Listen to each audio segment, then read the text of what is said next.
Palm originally asked me to talk about cognitive load theory because that's something that I'd expressed an interest in because it won't surprise any of you that I'm a bit of an anorak. But because these slots are quite short, I said to Palm that actually what I'd like to do is I'd like to start with schema first, because I don't think you can really understand where the hell cognitive load theory is coming from unless you've got some idea what a schema is. Again, that's perhaps just a result of me being an anorak. So I think Palm's got me scheduled in very soon. It might even be next week to talk about cognitive load theory, and what I'm going to talk about today feeds into that that thought. But also, I think the schema have something of interest in and of themselves, and something that's worth thinking about as a teacher in and of themselves. I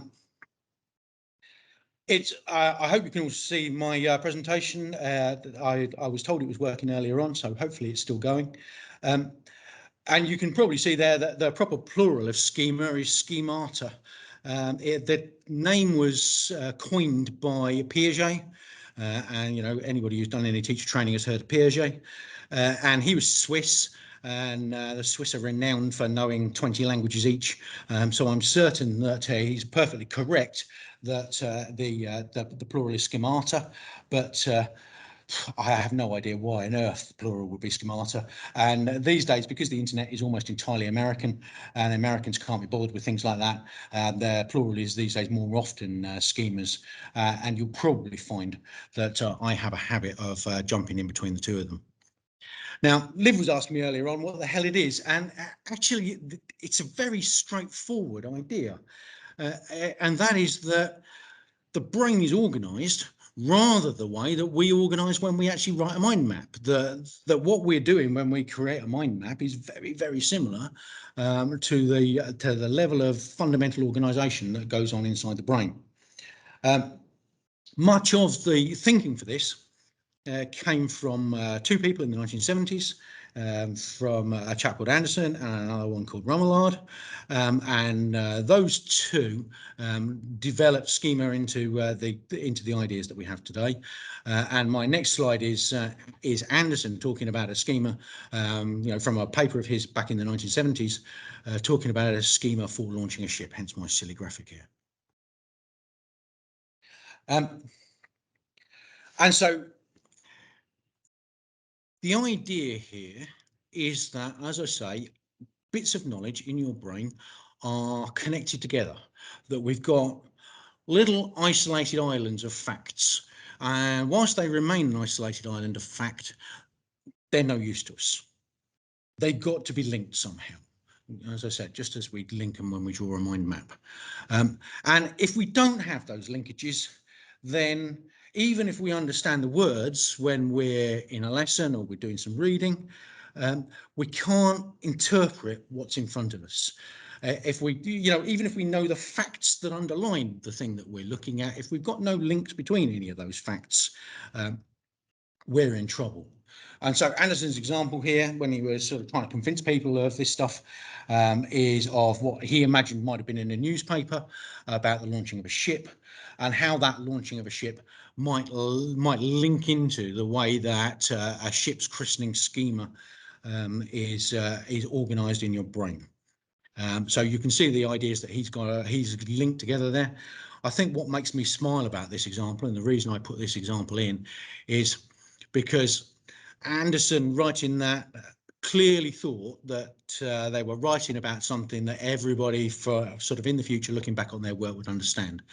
And here we are, getting on for 40 years later, and I suspect none of the kids who have ever seen a ship being christened, and very few of the kids will have any idea about protracted strikes amongst shipyard workers. So it just makes me smile that he probably thought this was a timeless example, and it's turned out to be an example that's incredibly dated. But he then in his paper discusses how bits and pieces of this bit of text then match up to the schema such that somebody with that ship christening schema can identify what's going on in this piece of text, so that Queen Elizabeth maps onto our celebrity, new ship lines up with shipyard worker, as does dry dock. Both of those suggest that there should be that it's a new ship, and slipped into the water will involve just before launching. So we haven't got the entirety of the schema, and his thinking was that we would never have the entirety of the schema turn up in anything that we're meeting, but that we'd have enough of it to be able to trigger that schema and let's go, okay, I've got that set aside as a block of knowledge, and I can recognize what the hell's going on in this piece of text. I can understand what's going on in this piece of text. Now, it's a very seductive idea. When I was just briefly chatting to Liv about it earlier on, she was, excited about the idea that, the brain really is organized the way we draw mind maps, that it's perfectly, it makes entire sense that the brain should be organized the way that we draw mind maps. But it's seductive for other reasons. Neural nets are sort of the way that artificial intelligence is starting to take over the world. And the way that a neural net works is that you have a whole set of nodes which are acting as your artificial neurons, and then all of those nodes are joined together, but they're joined together with different weightings. So it looks like a mind map. Everything's scribbled together, everything's joined together, but they're joined together with different weightings. So the importance of one neuron to a neuron right over there might not be very high. It might be a very low weighting on the join. And those weightings are the only thing that changes when a neural net learns something. So we're starting to believe that that's exactly how the brain is organized. Nodes with connections between them, and those connections have weightings. So the fact that schema are sort of organized on a sort of higher level, but in that same kind of way, suggests that there's probably something to it, that there probably really is an underlying organization to the brain like that. It's also been taken on by computer scientists. So computer scientists now will use a schema structure when they're trying to categorize things. So the image that I've got up right now is taken from a computer science journal. So this is how people are categorized within a database. But it's using a schema structure in order to help the computer make decisions about how to categorize people within a database. Schemas, they make sense that the brain should be organized this way. And they make, there's no good evidence for them. So as a scientist, I have to go, yeah, there's no good evidence for this. But then you stop and think about it. How else is the brain going to be organized? We know that different things are stored in different places. A smell might be stored in one place, a movement might be stored in another place, a sense of touch in another place, a location and somewhere else in the brain. There has to be some sort of organization that ties all of those things together into the way we think. And when you stop and try thinking about it, that there only is one way that makes sense, and that is something very similar to a schema. So as I say, they're incredibly seductive. So this is an example from the English teacher. I bunged it in there just to show that I can read stuff by English teachers as well as by scientists. But same kind of thing. If you haven't got a schema for the kind of interaction when you go and see the doctor, then, as it says in the text underneath, you may well understand every single word in that bit of text, but you can't answer the question because you haven't already built the set of connections, the bit of knowledge that tells you that that's the kind of conversation that goes on in a doctor's office. And so why schema are important to us, I guess, is we need to reflect on what are we doing to build those schemas for our kids. Are we throwing things at them for which we've not given them the adequate schema in the past, and therefore we're confusing them? We've got a couple of modern language teachers here, and they'll thump me. But are we teaching them the word for each one of the things in that sentence without them having the necessary background to understand what the hell the sentence is talking about? And if we are, then have we advanced their language, their learning at all? So have they got the schema to be able to build on when we're doing a lesson is certainly one of the things that I think you need to think about when you're sitting down and you're thinking about your planning. What are they building upon? Have we given them, is there a chance that they know the stuff that we're going to build upon in this lesson? Because if they don't have the schema already, then what you're going to be doing is you're going to be creating isolated facts. Now, Romuald is the guy who did a lot of the work on this. He did a lot of the terminology. I don't think you care very much about this terminology, you know, whether a schema that's bringing in new knowledge is accreting that knowledge, or whether the schema that's being slightly altered in the face of new knowledge is tuning it. I mean, you know, honestly, who cares? The creation of new schema is perhaps the interesting one, in that Rummelhart doesn't believe it happens very much. He's of the opinion that it's quite a rare thing for a new one to be created. And again, I think that has an impact for us, because if creating new ones is new, then every time we're presenting a bit of a knowledge to a kid and a kid wants to tie it into a schema, they're going to try and find a schema to tie it into. They're probably not going to do what we would like them to do, which is create a whole new Newton's laws schema that it's all going to tie into beautifully within their heads, and then physics will be beautifully organized within their brains. They're probably going to try and add on what we tell them about Newton's laws to something that exists already. And in doing so, are they breeding misconceptions? Are they taking the learning in the direction that we want it taking, or have they just tied in our new fact to a schema that makes no sense as far as we're concerned with that fact? It makes perfect sense with them. You know, maybe they've just tied Newton's laws to a schema about really boring lessons. Rather than tying it to a schema about how physics works. I've just put this in because this is from quite a modern research paper from a pair of researchers who are actually trying to go tie the idea of schema to actually what's going on in the brain. So they're actually looking at functional MRI and trying to tie the schema up with what's going on there. And I don't know how well you can see that. It depends, I guess, on what kind of screen you're having to look at it on. But you might spot that there's different thicknesses of joins between each of the isolated nodes in the schema, and those thicknesses evolve as more things are added in, so the schema is evolving in the same way that training artificial intelligence evolves, that as we train it more and more, we give it more and more circumstances, it starts to change the connections between the nodes.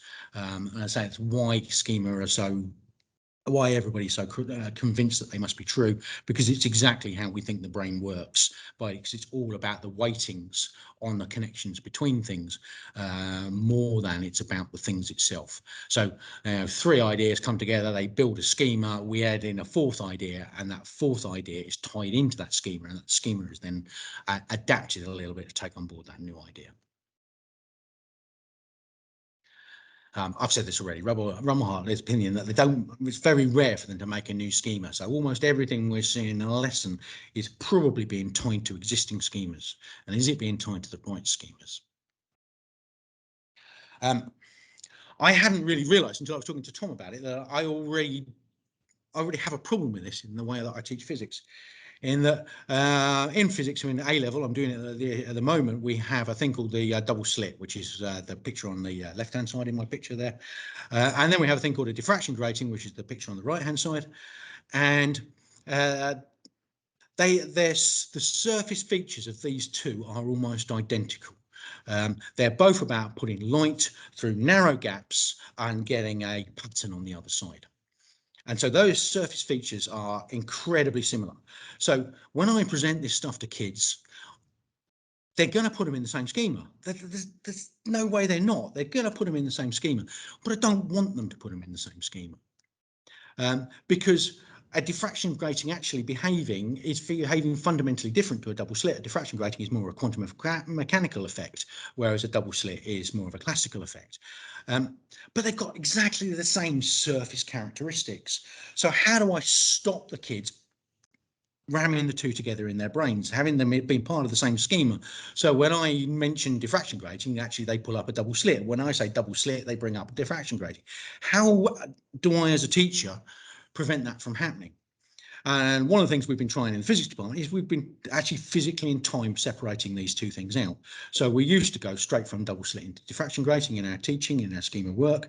And we now actually, we go off and we do something else entirely for a bit. And then we come back to diffraction grating, because what I was trying to do was I was trying not to have diffraction grating built into the same schema as the double slit.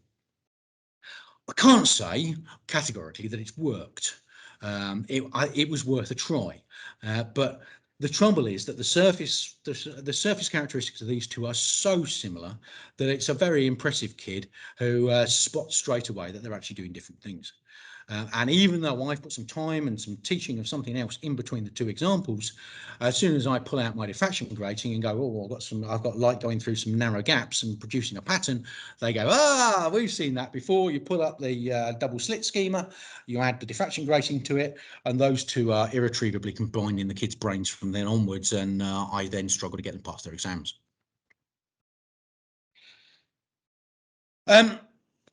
So what does it mean to you guys? I think it means, what does it mean? Well, what it means to me is, even if schema don't exist, even if it is something that's made up by psychologists and not a real bit of the way the brain works, I think there's some value in stopping and thinking about how what you're presenting is building on the schemas that the kids might have already.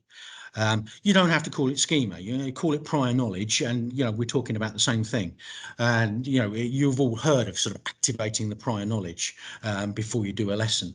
Well, I want to activate the schema that I want them to build on before I do this lesson. I don't want them activating the, oh Christ, this is a boring physics lesson schema, because they've got enough stuff in that one already.